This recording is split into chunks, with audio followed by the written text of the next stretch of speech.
I found an abandoned Nissan in a bush in Alaska, and what happened next haunts me to this day.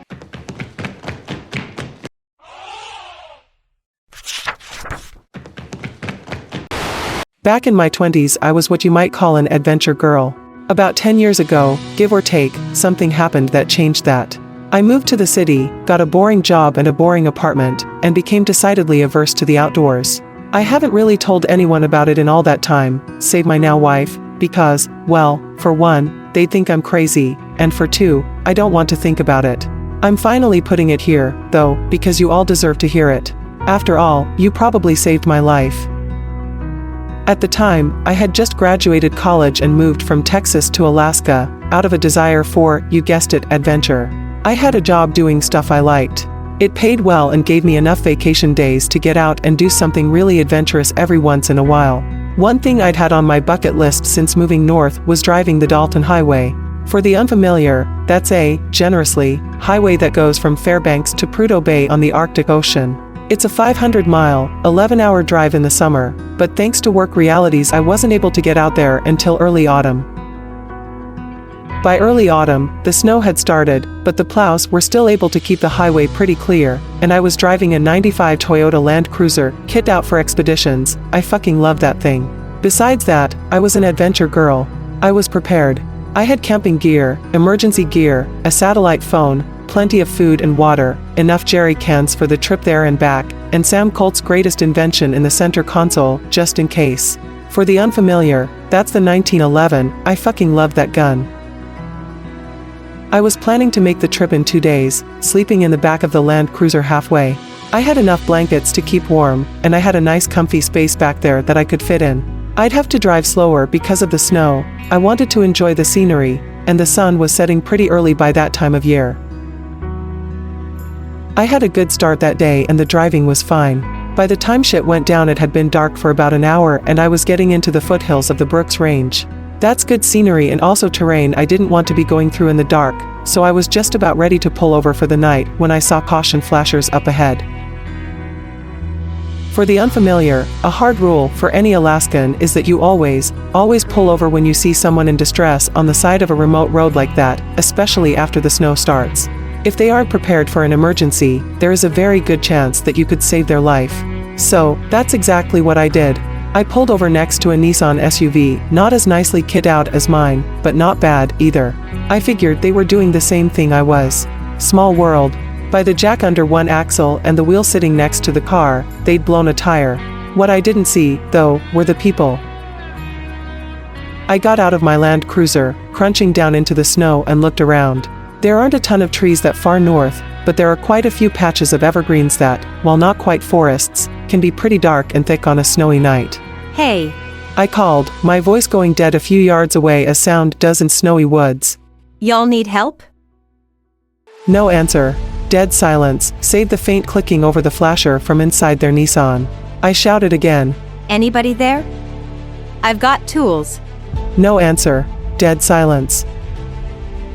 I considered myself a pretty brave bitch back then, but I'll admit that I was creeped out at this point. This vehicle definitely hadn't been here for all that long, but there was no one to be seen. Besides that, the dead quiet and the darkness of the night were unnerving. It wasn't that weird for it to be silent on a snowy night like this, that far north, but still, creepy. Creepy enough that I hopped back in the car and grabbed my .45, storing it in one of the big pockets in the front of my jacket. Just in case. There were bears up there. I approached the Nissan and saw footprints in the snow. Okay, not a ghost car. One pair had been crouched down at the removed tire, and the other had been standing a couple feet away, by the rear of the SUV. The latter pair had then, at some point, headed off toward the tree line. It stopped a few yards down, paced around a bit, then continued into the woods. The pair near the tire had then, presumably later, gotten up and ran after the first.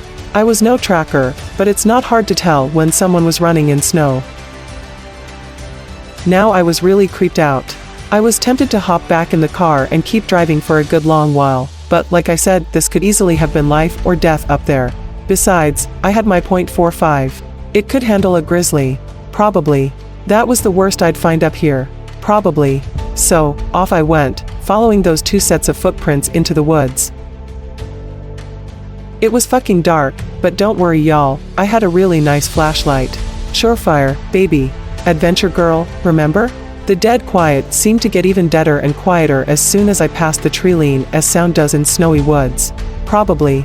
The only thing comforting me that I hadn't gone deaf was the sound of my breath and my boots crunching in the snow. Hey, I called again, maybe 20 yards into the woods.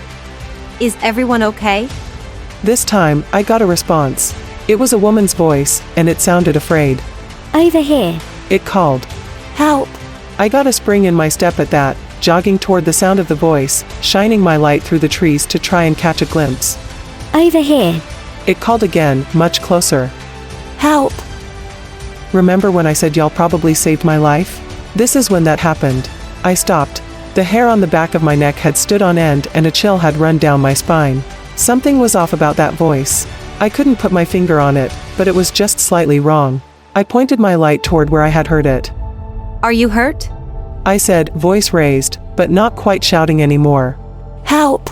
The voice called again, only it was even closer this time. I hadn't heard the crunch of any footsteps. Over here. My grip on my flashlight tightened and my heart started to hammer in my chest.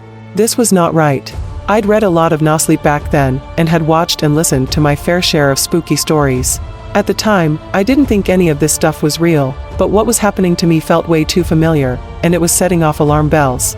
Something about this exact situation was tugging at the back of my mind as something I should be terrified of. I tried one more time. What's your name? I asked cautiously. Help. The voice called, and it couldn't have been more than a few yards off. That was enough for me to swap my light to my left hand and bring out the Colt with my right. I pointed both in the direction of that voice, and finally caught a glimpse of something besides trees. Off in the distance, barely visible, I could see a bundle of something laying in the snow. It was human-sized, and the snow all around it was stained dark. My head was in the middle of processing what it was seeing when I saw movement between me and the body. Oh shit.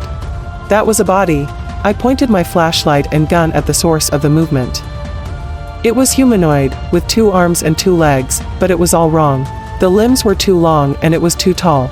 Its hair was thin and wiry, it had antlers, fucking antlers, and its face, which was also, I assure you, really fucking wrong, was stained dark with what I can only assume was blood. I fired 2 shots and hauled ass.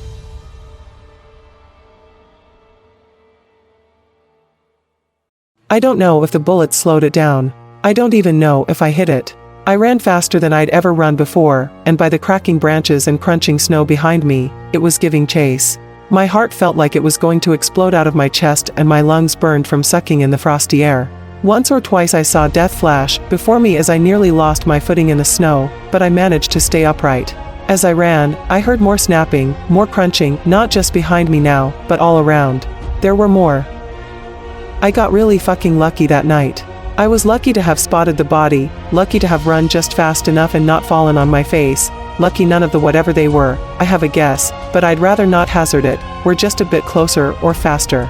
I was lucky that I had dabbled in enough spooky stories that my alarm bells had gone off, and I was lucky that the poor couple, maybe, in that Nissan had gotten stranded there and suffered the grisly fate they suffered.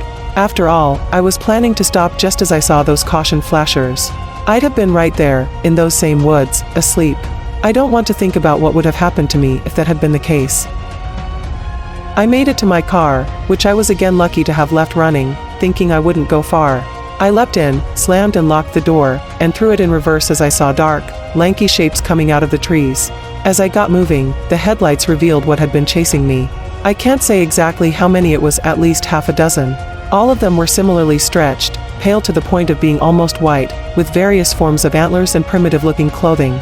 I reversed down the road as fast as I dared, without risking going off and dooming myself to certain death, for a good half-mile before I finally got the nerve to turn around. Then I flew down the highway all the way back to Fairbanks, only stopping once I found a nice, well-lit hotel in the middle of the city. The next day, I was back in Anchorage. I thought about calling the state troopers. Someone was going to find the Nissan, probably find the bodies. They'd find my casings, my tire tracks. I could end up a murder suspect. I decided against it, though. If I ratted myself out, I'd be a murder suspect anyway, and then they'd know it was me. Better to bet that no one could tie me to that scene, especially being as far from local as I was. Over the next week I packed my shit, bailed on my job and my lease, and moved back to Texas. I never ended up with police banging on my door, so I guess I made the right choice. I still have nightmares about those wrong, elongated things chasing me. I probably have PTSD, but it's not like I can talk to a therapist about it without ending up in a loony bin. I'm not an adventure girl anymore. I never go anywhere at night, and I stay in the city as much as possible. I didn't get out of there unscathed, but I got out of there alive, which is better than can be said for the folks in the Nissan. I was lucky. Have you ever had an experience with the supernatural? Tell us about it in the comments below this video. Like and subscribe to this channel so you don't miss new videos. Thank you for watching. See you later.